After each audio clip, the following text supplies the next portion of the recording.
cloud. To the cloud. Hello and welcome. Even though Reverend Mike was still talking about recording to the cloud as we To started. the cloud, Alice. We like to bring people into our conversation in progress because we've been speaking offline. And now here we are with Mike doing interpretive dance for some reason. It's thoughts on talks, but we'll bring in expressions that these are the things that you don't get to see on Sunday. You can watch the Sunday talk, which is a starting point for our discussion. He doesn't get to pull this kind of silliness, stuff and nonsense. Okay, serious. For his Sunday services when he's in a suit and he's all, serious. But here, this is people chilling and hanging out with dogs and. Yeah, can you hear my dog in the back? You don't have to make that face though. You don't have to be that serious. That's like sourpuss. This looks like, remember those, like David and Goliath, those puppets with the little mouths that would. Yeah. Davy and Goliath, the claymation. Oh, baby. Don't throw a rock at that window. So, do you recognize this over here? The poster? Yeah. It looks like a Clint Eastwood movie. Yeah. But I can't read what's on top. That's your hint. Oh. I can't remember what that goes to. My mind is... That was before your time. The good, the bad, and the ugly. Ah, okay. Yeah, I meditate in front of that before I write my Sunday talks. I think that could be helpful. It could be helpful in acknowledging the shadow side. Yeah, it's important to stay humble, There you go. Yeah. So yesterday's Sunday talk actually fell on or near the Eid celebration for Ramadan, for those in the Islamic faith celebrating. And you mentioned off camera that you had something prepared to share and then got sidetracked. So what did you want to share? Let's see. So it's the end of 40 days of fasting. I think it's 40 days. Well, it's at least a month. Mm-hmm. Yeah, and then of course it's like Lent. I think it depends on how you count it and when you start counting and it's an Islamic calendar, so. Correct, and it's tied to the moon and sunrise and sunset, and they don't eat anything or drink water, nothing. So they have hours. Yeah, so I guess they get up early and have a nice meal to start the day, and then they go till sundown. And I guess here in America, there's a whole thing about when sunrise and sundown is in the American Islamic community. I only know that from listening as well. That you check the weather report like you would, so you know exactly when sundown is, so it's official. Right, exactly. But anyway, it's a magnificent practice, and I just think it's an incredible feat. I tried to do one half day because we have our friend Salam, who's of that tradition, and I lasted for about 3 o'clock. Yeah, I think it's something you have to prepare for mentally and spiritually before you try it physically. Yeah, and I found a great podcast. I listened to the podcast on being with Krista Tippett a lot. And she actually had interviews with various people,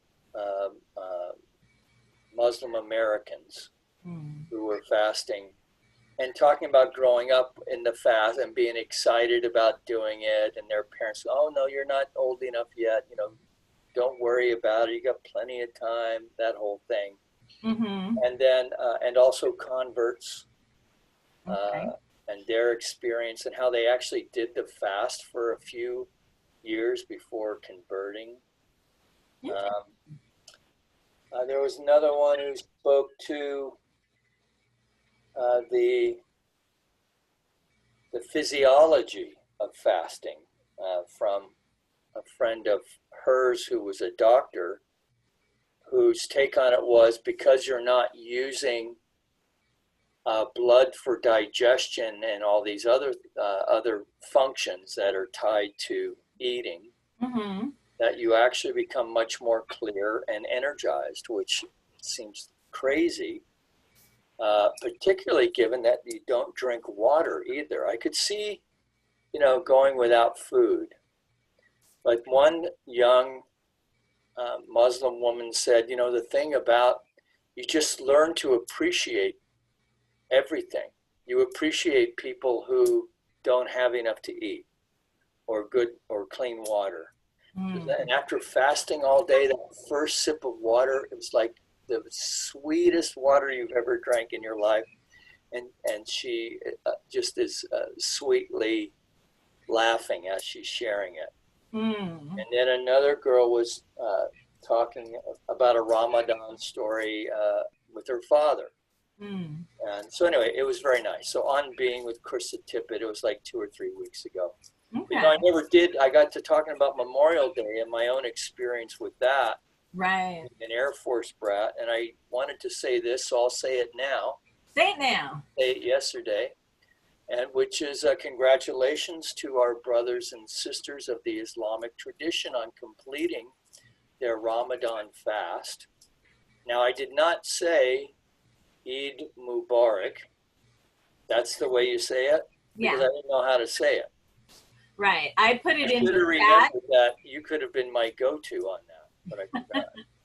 Yeah, I put it in the chat for your aforementioned friend Salam, who I've met, and he's a lovely person. So when I saw him on the chat, I made sure to type Eid Mubarak to him. Right. Great guy, good family. So anyway, congratulations on completing their Ramadan fast. To fast from food and water, and now from the celebration, fasting from each other has made this season especially memorable, I'm sure. And to know, like the rest of us, then, that spiritual community is more than meeting physically. That spiritual community is always about meeting in the field of the heart first. Nice. So just like our friends in other religious traditions, there will be a joyful noise when we can all come together free of restrictions and concerns, but we're not there yet. Nope. I got to help my father. He wanted to wish Eid Mubarak to his elder sister who lives in Sri Lanka, and he couldn't remember how to dial because it's the international country codes and all that. Sure. And he just got Wi-Fi in his house so he can use WhatsApp. Right. But he doesn't know how to get it going on his phone. So without going to his house, I was trying to help him figure it out. Luckily, my stepmom was with him, and she has WhatsApp on her phone, which is just the easiest way to communicate internationally. Yes. As long as you have Wi-Fi, you have, a free and easy way to text and send videos and talk. So I connected them all. Yes. No toll calls. Right. Yeah. So I connected my stepmom through a chat, like a group chat, with a few of my cousins who I figured would probably be with their grandmother, my great aunt. And it worked out. I heard from one of them that they actually did get to chat. So that was nice. A nice little connection. Great. Yeah. What a good daughter you were. Oh, thank you. Well, I do my best. And as far as Memorial Day, I was asking my mom about her dad because he was in the Army. And she said she heard from one of her cousins that he is included in a memorial I don't know, statue or plaque or something in Texas, because that's where he served and that's where he met my grandmother. And that's how my mother came to be. So I said, oh, good. We can spend today remembering Gramps. Yeah. So he was probably a World War II vet, was he? Yes. Yeah. Yeah, there's not many of that group around. You know, it's the Memorial Day is,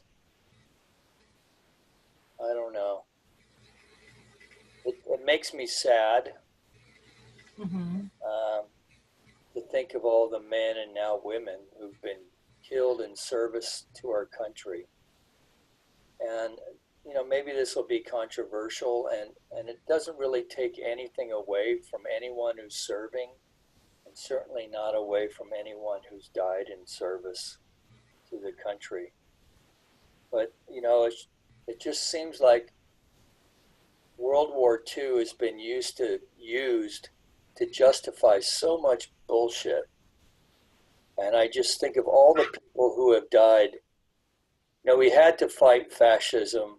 We had to fight Hitler. I mean, that, and the Japanese, of course, bombed Pearl Harbor as a military target, and that was a very real thing.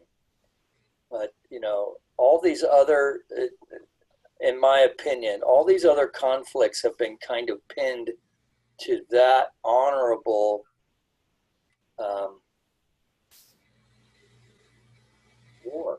I mean, they had, you know, the free world had to stand up to that. And it's I been just called... think of all the tens of thousands of people who've been killed. Yeah. It was supposed to be the war to end all wars. No, that was World War I. Wow. Yeah. They didn't say that for World War II also? I mean, I think that was the hope. Like, once we're done with this, we're done. We're all playing together nicely.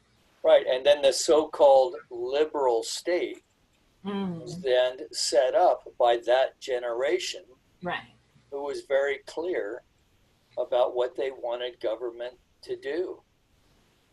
And well, there's, I mean, history. Now we're in this weird deconstruction that we've been in for 50 years now about how government is the problem. And now we're in this pandemic where things are not functioning properly. And if they were, we would have tens of thousands of people who would still be here. Right. We're going to lose tens of thousands more. And it's just, it makes my heart sad. But, you know, but I can't think about it much. So like everybody else, I just changed the channel.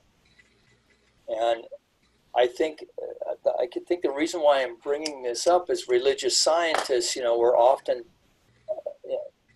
we really have to be mindful that we're just not smearing a bunch of positive thinking over, you know, a horse apple, you know, that the mental constructs that we are working from need to be honorable and just and ethical. And I don't know that we really have a tradition in our movement, in the New Thought movement, that deals with that in the same way that Judaism or Christianity or Islam, you know, and I would include Hinduism and such, but I'm not that familiar with them. But certainly within the Abrahamic religions, you have this ethical... Buddhism and Hinduism does have right thinking, right action. I mean, both of them have that. Right. So the question is, for every individual and every society and every government, is what is right, what is ethical. Right. And those are the questions that keep us right. trying different things. And we're still, we're still doing ethnic cleansing, right? So they were doing it in Bosnia. They were doing it in the Iraq War with the Kurds. Yeah. I don't know, man. It's this teaching, this idea that to consider the notion that God is good and only good, Mm-hmm. and what the ramifications of that can be for our own lives individually is a very strong thing, particularly if we've had a tendency within our thinking to settle for less because we think that's the way God wants it. Right. Right? But it's not just enough to straighten out our own thing and then just be content. Right?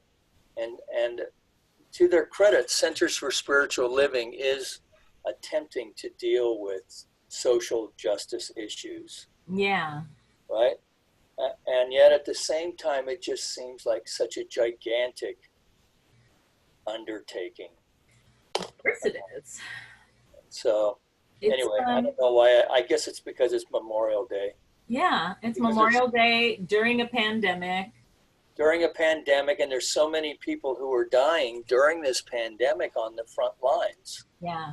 Who, I think many people would agree should be honored. Yeah. And I mean, anytime, we just had a big fire here in Los Angeles last week where a building blew up when there were guys inside. And one of our members, her husband, is a fireman. And he's still, he's still working fires. Wow. Every time I hear of a big fire, I think of him and wonder, just knowing that he's safe and so forth. But for all the guys and gals, who are putting their lives on the line, really to protect lives, but really even more to protect property, right? So, I mean, because you can't really do one without the other, because it's the property that's burning. Right. And of course, policemen. So, yeah, there's been controversial shootings, and yes, there is racial targeting that goes on, and that's not right. And yes, it's not right that, a young African-American boy should need to know to keep his guard up and to be wary out there. You know, that's not right that you should have to talk to your son about such things. But you do.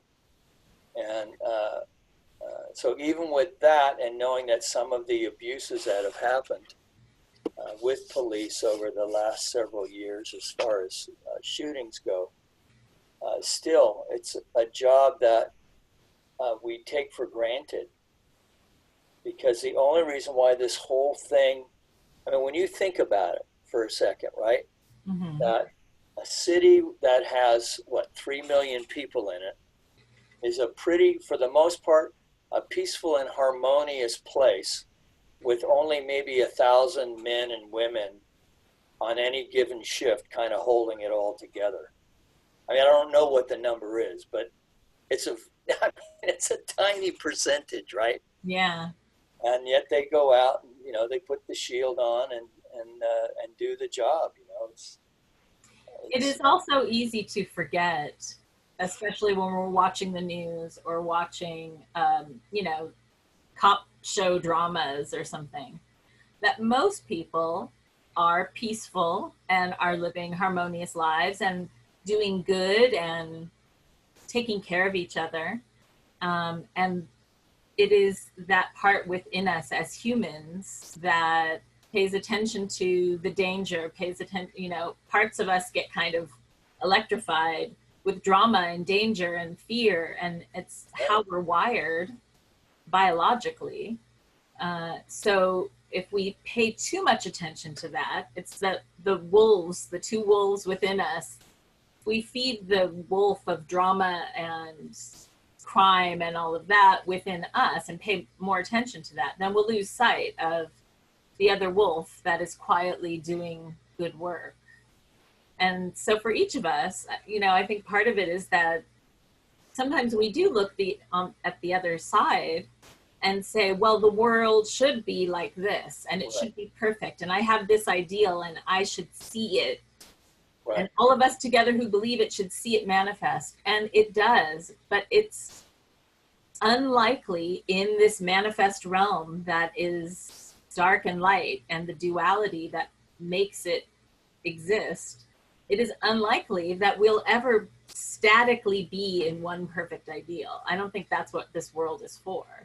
Right. It's for the divine to see itself and reflect back on itself through each of us, to play out the possibilities of positive and negative, to experience it so that we do appreciate the positive. Yeah. So it's hard to remember that when it's painful and sad. Well, and I think part of, you know, what our teaching is, and of course we get accused of being very Pollyanna in our take on things, but but the truth is that if we understand and accept that the divine is within us, as well as everywhere else, but it is within us, and that's where we need to look for the spirit as well as out there, and to know that that is also true for everyone else. That's the big caveat. So how would we act in the world if we really saw that person looking back at us is not the other, but the spirit, you know? Yeah. I mean, beyond blue, red, Republican, Democrat, progressive or Democrat. I mean, progressives are very anti-democratic right now, which, you know, but also just, you know, Catholic, Protestant, or Hindu, Muslim, right? And beyond, you know, Chinese, Tibetan, you know, it's, so I don't know what the answer to that is, except we can only do, you know, what is put in front of us. And there is a role, I would say, for social action with churches. You know, for ours, you know, we only have so much energy to do so much. That's why I like tailgating on things with, well, the Methodists seem to do a pretty good job. And some of the Jewish temples do a pretty good job in their social activism. So anyway. You know, the Mormon stake houses also, Mormons in general do a lot of charity as well. Yes. So, yeah. My friend Jana Stanfield, a musician, has a song where she says, "We cannot do all the good that the world needs, but the world needs all the good we can do." Yeah. Yeah. Well, that's just it. You know, it's kind of like, you know, litter. Yeah. If everybody on the planet picked up 5 pieces of trash every day and didn't add any more, maybe clean the place up in about a month, right? I mean, really. Yeah, and then we'd have to deal with, where does the trash go? Once we put it in the trash, how do we break it down? How do we... Well, you know, getting it off the street would not be a bad start.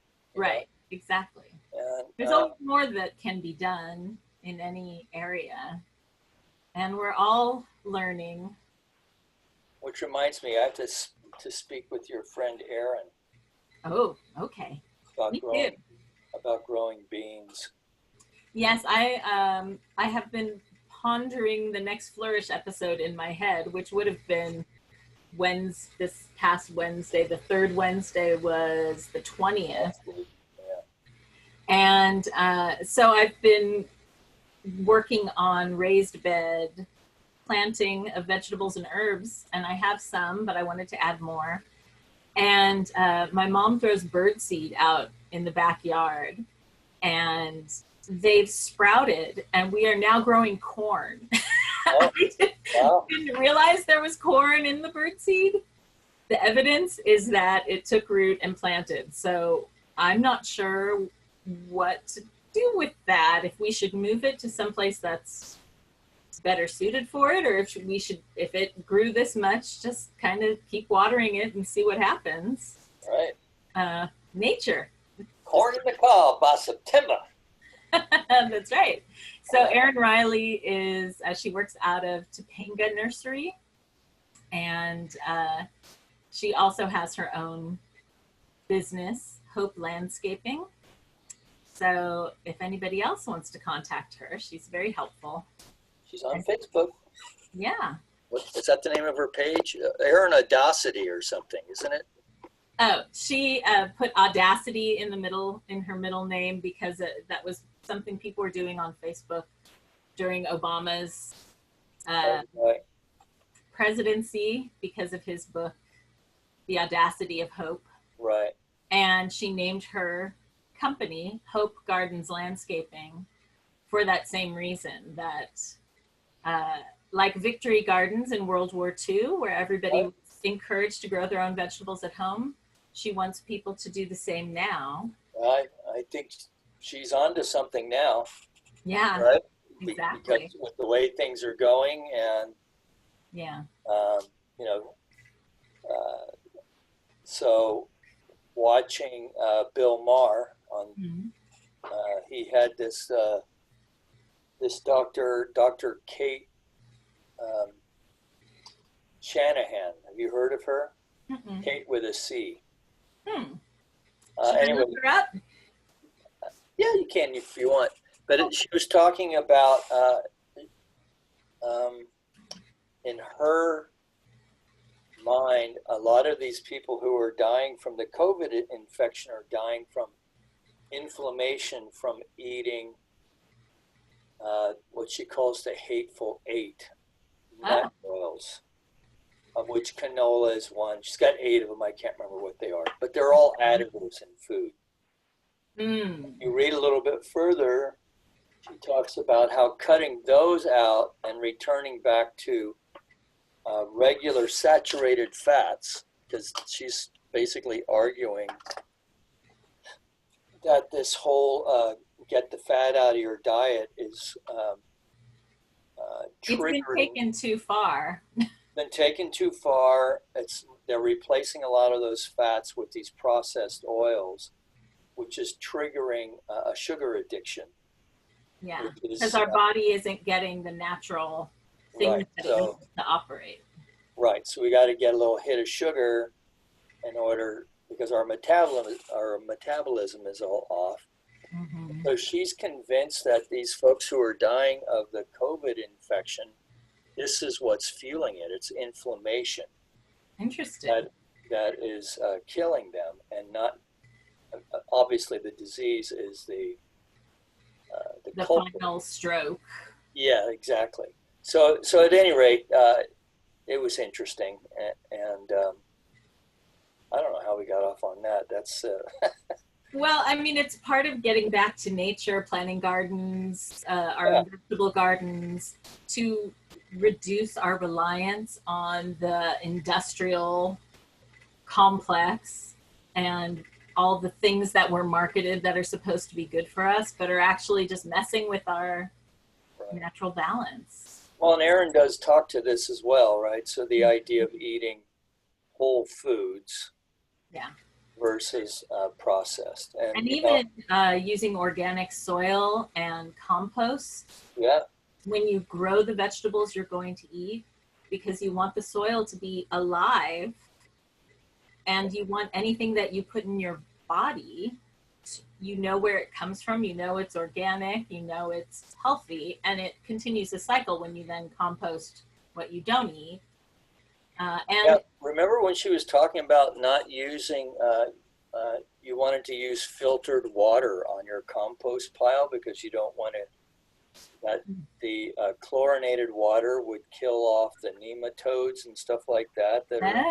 No, I didn't remember that. And I've just been hosing my compost. Well, I'm just like, wow, I never thought of that. I do remember her saying not to put too many oranges and orange rinds in the compost because of the acidity. It throws off the balance. So, I mean, again, there's so much to remember to do it well. Right. And at the same time, without intending to, we're growing corn in our backyard. So there's, nature does a lot and doesn't need our help all the time, but there is always an art to it that we can learn how to nurture our nature. And, you know, the other thing about that is this idea, well, you know, corn grows in Iowa. Corn doesn't grow in California, and yet the Aztec Empire was built on corn. So, Right. I mean, they may not have come up this far north, but, right. you know, it should grow here. I think it gets beat up by the sun in late summer, but yeah. And they actually grew maize, I guess. So maybe that's a different strain. Perhaps more things that we don't know, more things that we can learn. And I mean, for you and I, certainly, we're only talking about this because we're interested in history and we're interested in ecology, we're interested in social justice, which is leading me to the topic of Sunday's talk, which is Dharma. Dharma. The great work of our life, and what is each of our calling. Yeah. That's not grammatically correct, but you know what I mean. I know what you mean. I don't know if they know what you mean. They know what I mean. And a lot of times we may think that we aren't living up to our calling because we have an idea in our head that's from society or a dream we had once. And we don't realize that we're living our Dharma now. And it just may not look like what we thought it would look like. And we can always change that and follow it. That's right. And of course, what Stephen Cope, the guy whose book I'm working out of, what he's speaking to is you know, when you're on your Dharma path, when you're kind of in that bliss spot that he speaks of making your eyes shine. And then he gives several different examples of what it looks like for an adult to struggle in that. So he starts out with a very strong story about Goodall and what it looks like. You know, like, and we've all had friends like this who just, you know, they found their slot early. They got the appropriate training that got them into that particular field, or at least got training that then helped them to, that sustained them in that whole thing. And they've never looked back, right? But for most of us, it's kind of a hit and miss thing. Now, I feel like I did kind of hit it in that, but it's also funny, you know, they call it Dharma, but you could also call it a calling. And I really do think that the divine eventually gets you. Yes. That you really can't escape it. It's comforting to think we can't do it wrong and we can't miss out. Right. So, but I think this also is to your point where regardless of where we think we're on the path, we're actually on the path. So we might be out in the briars, right? Right. And digging thistles out of our backside currently. But we can get back on the path. Yeah.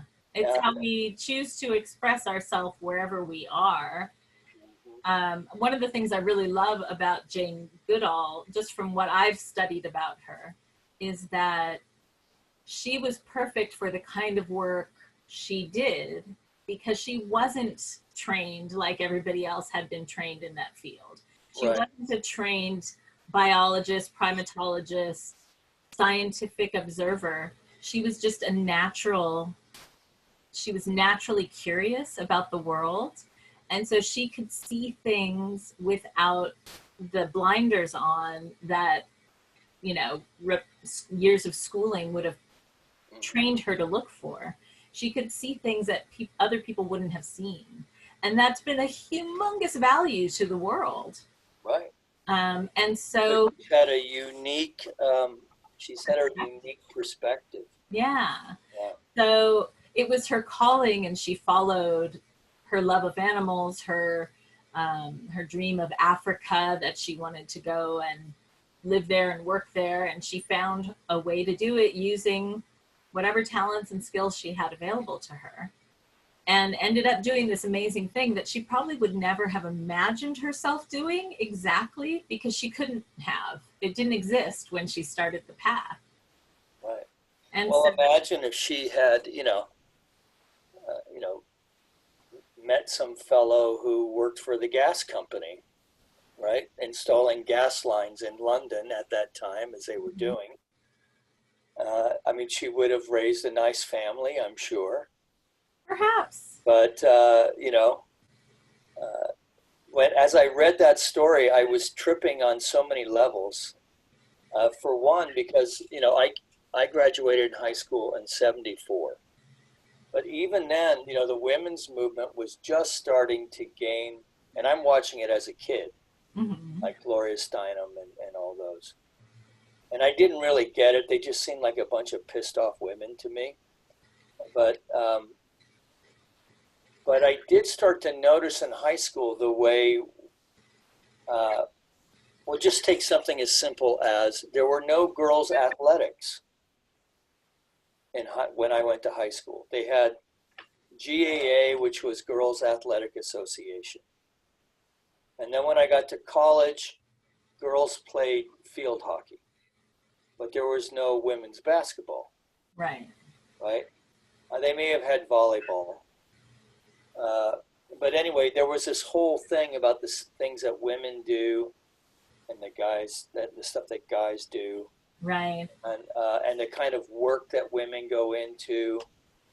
Yeah. The caring professions, sociology, psychology, but the hard sciences. Right. There were a couple, and as I think back on it, man, the armor was on, right? The armor was on, because it had to be. Yeah. That's a kind of a point I was talking about with my mom, and we started with a discussion of Dharma, and we kind of moved into the concept of the women's movement, because she was saying when she was growing up, her only choices that were offered to her were to be a teacher or a nurse or a secretary. And so she didn't really want to be any of those, but she ended up falling into secretary because it was the least offensive of the three for her and her personality. Right. And so my point to her was that just like now we have a social justice movement, the women's movement from the 70s has made an impact. It has moved us forward. It hasn't solved the problem. Now we have the Me Too movement, and the LGBTQ movement, I think, is coming out of some of the women's movement also, and is moved forward by it. But we evolve slowly as humans, and so there have been strides forward, which are helping. They call it STEM or STEAM in education now. Right. The science and technology, engineering, math. There's an invitation and a push to encourage girls and women to go into those fields because it wasn't encouraged before. Well, and it turns out they actually have more of an aptitude for that stuff than boys anyway, or at least currently. Because many boys are having a hard time focusing enough, right? Yeah. Another story that I have a friend of mine who went to a girls' high school. Okay. And I asked her when she first started going there, not that she was ever boy crazy, but she did have an interest in boys when she was 13, 14, as you would. So she'd been going there for a couple of years. So she's probably 15 or 16 when I asked her, so how do you like it compared to, being in a co-ed class? And she said, it's so much better because you're always competing with the boys for attention. They're cutting up all the time. They're often a teacher's pet. And so now, the girls are all there to learn. Most of us just wear sweats to school. A lot of times we don't even wear makeup. So she goes, I never realized how much time we spent, with the whole, holding up the whole cultural side of being a girl in a mixed setting. Yeah. And our friends get together, if a boy shows up, it's still, you can just watch people kind of change. And it's, she said, it's kind of stupid, really. Now this is, 15, 20 years ago. But it was, it stuck with me. Yeah. And the other part of that is like, the only way out of it is if boys and men start acting differently. And teachers. Because teachers are also conditioned to pay more attention to boys. Sure. And to favor boys and to call on boys. Boys are conditioned to raise their hands more and be more assertive about their opinions. Women are often encouraged to be quiet and only speak if you're spoken to. Not so much now, but there is there's still a social thing that's... Well, it's certainly much different. Like I watch my son, I've watched with interest my son as he has dated and has had a lot of women friends. I mean, even in high school, he had a lot of guy friends, had a lot of, they lived in a small town, so it's a little bit different. Mm-hmm. But still, I just remember watching, he was just, he was comfortable with it. Mm. And there wasn't like, they were over there and you're over here. And now I never went to a school dance with them, so I don't know if there were still the boys on one side and the girls on the other. But I was struck how he had these really nice girlfriends. And I would say to him, oh, she's kind of cute, What's her story? How come you're not dating her? She goes, gosh, Dad, that's Angelina, I wouldn't date her. She's my friend. That kind of thing. Yeah. So that's part of that evolution too, as we shake off these old ways of thinking as a society. Well, just buddies too. They're not as clueless as we were. Right? I mean, they definitely are not. Right. So one more generation ought to get us straightened out. Well, in whatever ways possible. Yeah. I mean, going back to Dharma and following a calling, there is a courage that is required to step out of what society wants you to do, social expectations, family expectations, and say, no, like Jane Goodall, I'm a nice British girl, I want to go work in Africa. That's pretty bold. I'm writing an article, I'm reviewing a bunch of podcasts for verbal.com, and it's in preparation for Pride, which is LGBTQ celebration that happens the first week of June. And so I'm listening to podcasts from all over the world. There's a couple of Irish guys from Cork who have a great podcast called I'm Grand Ma'am. And it's based on calling their moms when they've moved away from home and just telling their moms they're doing okay. But then they talk about the life that they're unfolding, but because they have stepped out and declared themselves as gay people and they're living their best gay life, they say. But for people all across that spectrum of expression, there is a courage that it takes to step out of what box people want to put you in. Right. And well, and the Irish are certainly over that. They are? Yeah. Well, I was there, 3 summers ago. Okay. Was that when the Pope was there? I think it was. And so gay pride was a very big thing. And to his credit, Francis kind of rolled with it. And it's It's all over the world now. One of the podcasts I found was from India. Another one was from people with like Middle Eastern descent, but living in Australia. So it has become something that is worldwide and celebrated worldwide, and people feel safe being out in public and proclaiming that this is their choice, their preferences is who they really are, and this is how they're expressing. But it's still dangerous to do in most parts of the world. You're still setting yourself up for rejection and and then how does that work into the Dharma call, right? Yeah, but you have to take. How are you supposed to follow your Dharma if you can't be authentically who you are? Right. It kind of starts there. And there's one podcast called "History is Gay," and they go through history and find these stories that have been sort of tucked away into corners and personalities who haven't been celebrated.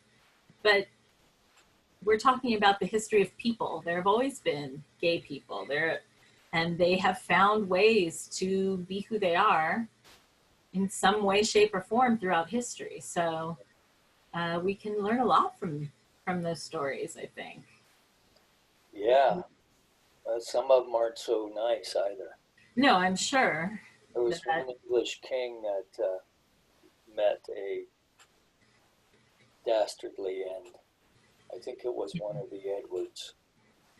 But anyway.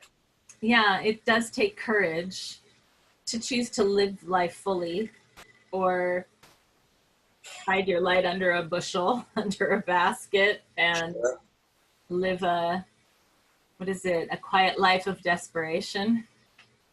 One of my quotes was to make choices that create right conditions for Dharma to finish. Flourish, excuse me. Oh, much better word, flourish. Flourish, yeah. I know you'd like that word. Yeah. Right. So, and he's speaking to how we have that within us, that aspect within us that is, a gift of some kind. Mm-hmm. And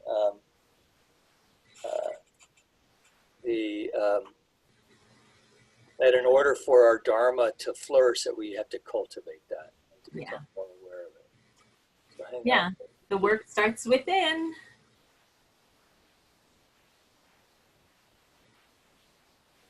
Stephanie wanted something.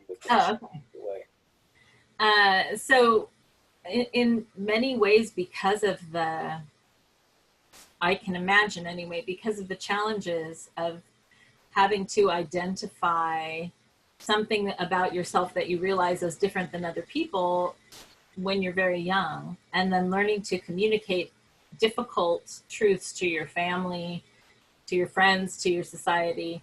I think it's one of those, like the irritation of a oyster becomes a pearl kind of thing, that it forces a evolution or a growth of consciousness if you choose to take that path despite all of the outer challenges. If you choose to be your true self, honestly, authentically, regardless of, if you're going to be hurt, if you're going to be, ostracized, if you're going, all of that. Right, to take that risk in spite of the consequences. Yeah. And, isn't that really the kind of the sweet spot of life anyway, right? Mm-hmm. Because the things that are worth doing often have obstacle or challenges or struggle of some kind within them. And then when we meet the challenge, and I think sometimes we don't really allow ourselves to fully savor that, because we judge the way that we did it, right? Versus just acknowledging, well, I could have been a bit more graceful, but I did do it, right? I suited up, I showed up, I gave it my best shot, and well, and when things are challenging, I didn't get the golden ticket, but at least I was in the game. Right. And when we've worked for something and we've earned it and faced challenges, the reward is that much sweeter. It's a lot like you were talking about with Ramadan and that first sip of water after you've challenged yourself to go without. There was a goal, and when you get the reward, it's that much sweeter. Well, and yes, in this, in that On Being show that I was talking about, and she sounded young. She sounded like a girl, a young woman, maybe in her 20s or so. Okay. Certainly outside of college. But she talks about how it's a day at a time kind of thing. So, and how you, and she did say, you know, the fast is kind of a metaphor for many things. But, you know, the idea is to bring you back to Allah or the spirit, right? Because that's, with that power, you can overcome anything. Right. Yeah. So, but she said, but, you know, you got to do it, you know, in the beginning, you're doing it like an hour at a time, or until noon, or until 5, and then you still got 2.5 hours to go. That kind of thing. Yeah. It's something you train for. Yeah, well, and yeah, I mean, it is different. I'm sure it is different when you grow up in the community kind of thing, but you know, there's a lot of things that, you know, there's a lot of things that I think differently about today that I couldn't imagine thinking or doing. Right. I mean, I'm a minister, for crying out loud. I would have never, if you'd have told me 25 years ago that I was going to go into ministry, I would have thought you had 2 heads, honestly. Because number one, you know, the only path available would be to be a priest, and I had no interest in doing that. Yeah. For one thing, I was married at the time, right? Yeah. So, and I had a kid, and blah blah blah blah blah. You know, there's all these, and then, you know, I didn't know anything about New Thought, that's for sure. So see, there again, you couldn't have imagined the outcome. Well, yes, but yet, you know, to put it in the context of this book, there was still something about serving.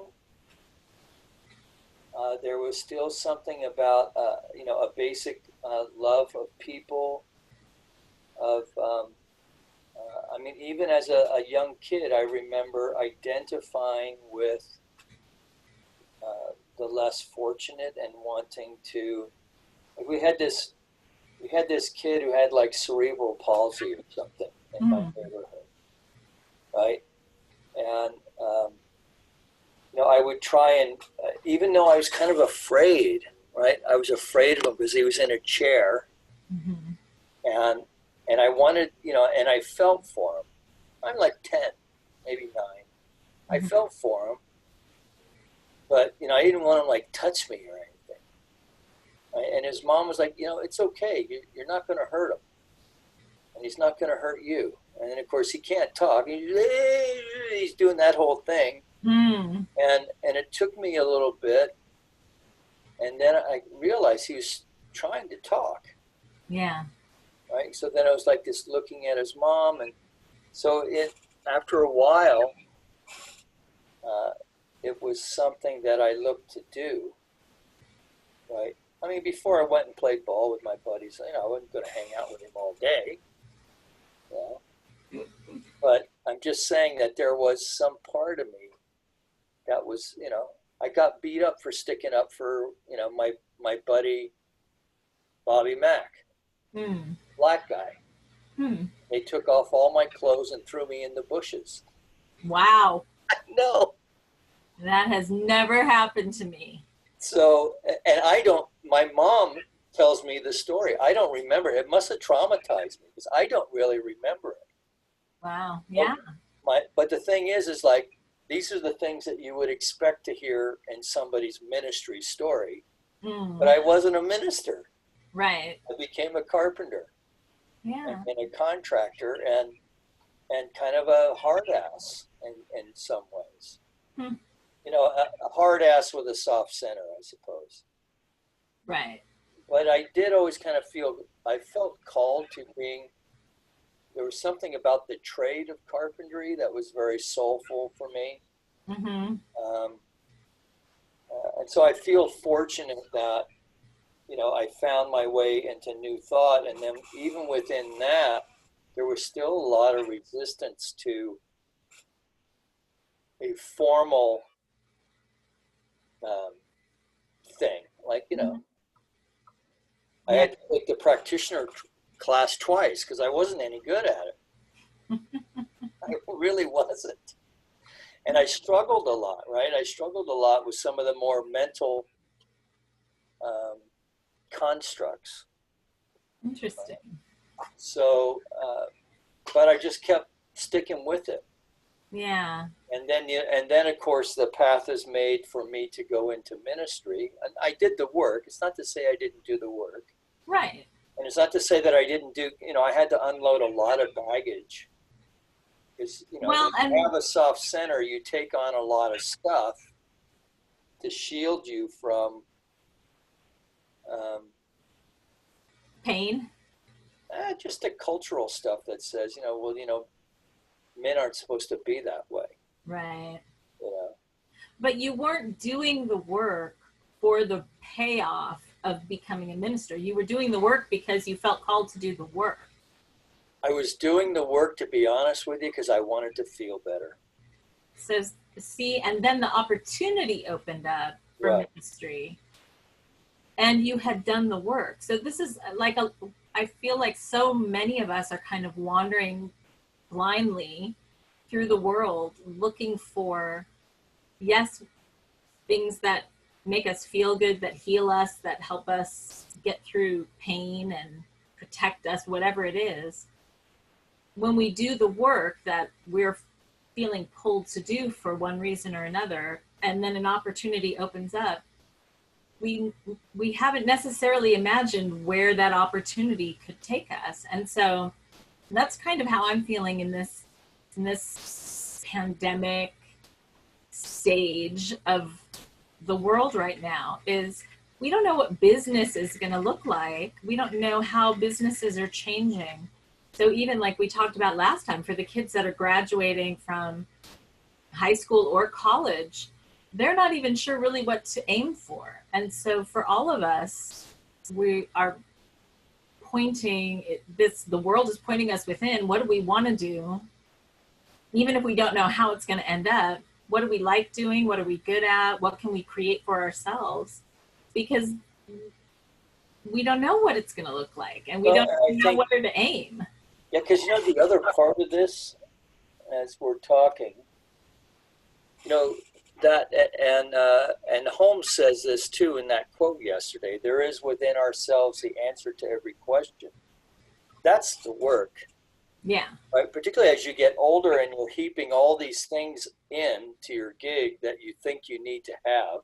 Right. Really aren't serving you. Some of them are like cultural things or whatever it is. Mm-hmm. Right? But so the work is allowing that authentic person to come forward. That's really all it is. Yeah.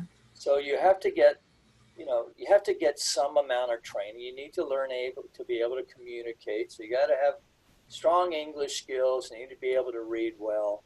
You need to manipulate numbers at least enough to be able to tell if you're getting cheated on your paycheck or not. You need at least that. You need to be able to send an invoice. You need to be able to, and this is the thing about this authenticity thing. When you're authentic about your value, right? Then you can put a demand on the universe that's based in authenticity. Yeah. Rather than some kind of fearful offering, right? Or a grandiose, overblown idea of, you know, because those guys are a pain in the ass too. Right. And if I had $100 for every carpenter who was going to make me rich because he was the be all and save all, I'd be a millionaire. I'm not kidding. That whole grandiosity thing, which Cope gets into in the next chapter. Okay. it's a different expression of inauthenticity, though. It's, you know, being, it's bravado to hide insecurities. So the work is, again, is to heal. We don't know anyone like that in the outer world right now. We don't have any very clear examples. But you know, the thing is that, so this goes back to what you're saying about graduates. And if a young graduate was going to say to me, you know, it's okay to just be in love with learning right now. Mm-hmm. Just find a way, find your little track. You're going to have to do the English stuff. You're going to have to do the minimal math stuff. But if you're not good at it, then find that psych class, that poli-sci class, that economics class maybe.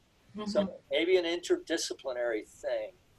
But find it and just be okay with getting excited about learning and learning about life, because, you know, this isn't the landing strip, buddy. No, it's not. Yeah. And I think following our curiosity, whatever we look at and go, ooh, that sounds interesting. What's that about? Then that's a sign. That's what we should follow. Right. And that's because in this book, you know, the second pillar is, you know, being all in. The second pillar of the Bhagavad Gita. And but it has to have that element in it, is what I'm saying. So, you know, your first couple of years of college is just kind of a smorgasbord, and you're just checking off the lower division stuff anyway. But you're learning a way of being disciplined, and well, you're learning how to think, and you're learning how to communicate. You're learning how to organize thought.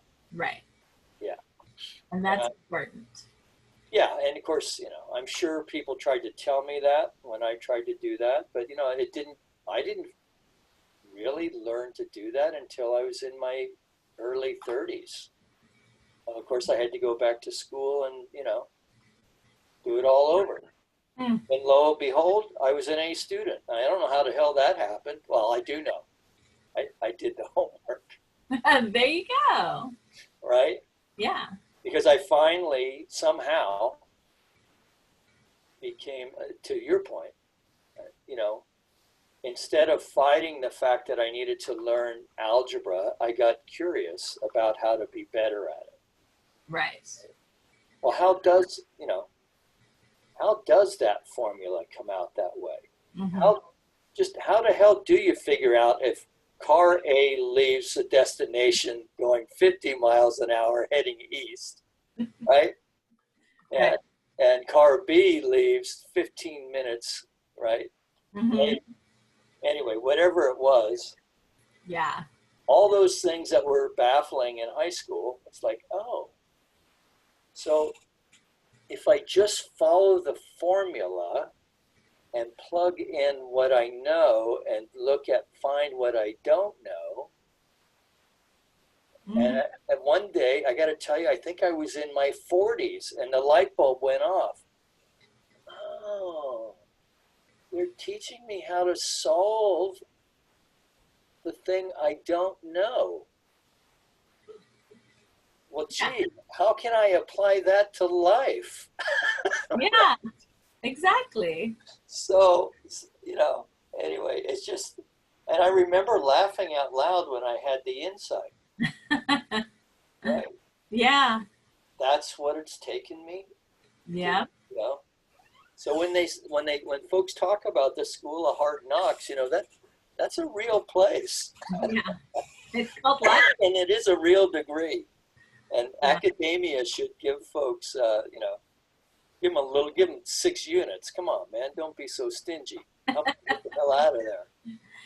That may be one of those things that happens in the new version of education, in the new world, that you can prove credit for experience, or, you know, prove experience for credit. That's what I meant to say. Yeah. Or you could say sentences backwards and see if people can solve what you meant to say. Well, they'll probably think you're some kind of a you know, guru or something. But so there were 2 things that I think actually are pertinent that we talked about yesterday that are actually pertinent to what we're talking about. One, Holmes saying that a perturbed mind can never get to that correct answer. So on the one hand, he says the answers are all in there, and I think that's absolutely true. Right? And that's the work is, uncovering the gold that is in there. Right. And the perturbed mind can't get there. Right. That the stilled mind gets there, and then what's revealed, of course, is the spirit within, which is what Krishna, of course, is telling Arjuna. Well, in the chariot story, as I'm coming to call it. And then the other part to your point, that Kenny Loggins quote, I don't know that I got to, which is basically to trust what is bringing you joy. Right? It's taking you someplace. Yeah. Right? So, again, it seems like it's always the artist who kind of point us the way, that way that the seeming, the impractical artist. It's because they live in the realm of inspiration. Yeah. They're open for inspiration and creating something from it. Yeah. Scientists do it too. They just call it something different sometimes. Yeah. So this book, since I'm going to keep putting it forward, so it uses poets, writers, of course, Gandhi fat cleanup, right? So, he uses Gandhi to kind of pull the whole Bhagavad Gita story together at the end. I learned an interesting story about Gandhi not too long ago. And it's not like it's not out there for everybody else to find out. It's just that I had never paid attention. You think of him as the guy in the sheet, the skinny guy sitting and protesting, but he studied to be a lawyer in England. And he was really kind of pushing away his Indian heritage and the Hindu teachings because he thought they were old fashioned. They were from, stuff his parents told him, and he didn't really want to pay attention. And I think it was... And he was not a very good lawyer in England. But some spiritual seekers, Helena, starts with a B. She was a Russian kind of spiritual teacher who had come to America. Is that the Theosophical gal? I think so, yeah. Blavatsky or something like that? Yeah, I could look it up, but I'm in the middle of a story. Sorry. Blavatsky, that's what it is. She had asked, because he's an Indian man, can you teach us about the Bhagavad Gita? Can you teach us about Hinduism? And he was like, oh, I don't really know much about it, but yeah, sure, I'll tell you what I know. And so that reconnected him to his heritage. And that's what led him to go back and have this passionate calling to stand up for his heritage and his people.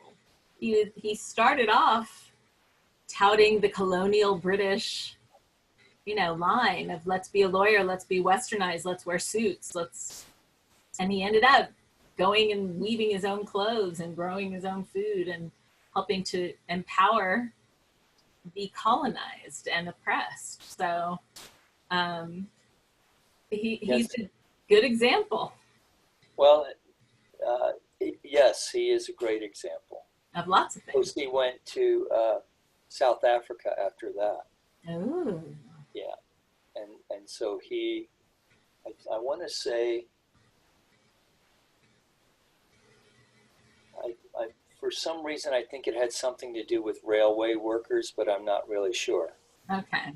But anyway, he won some big case.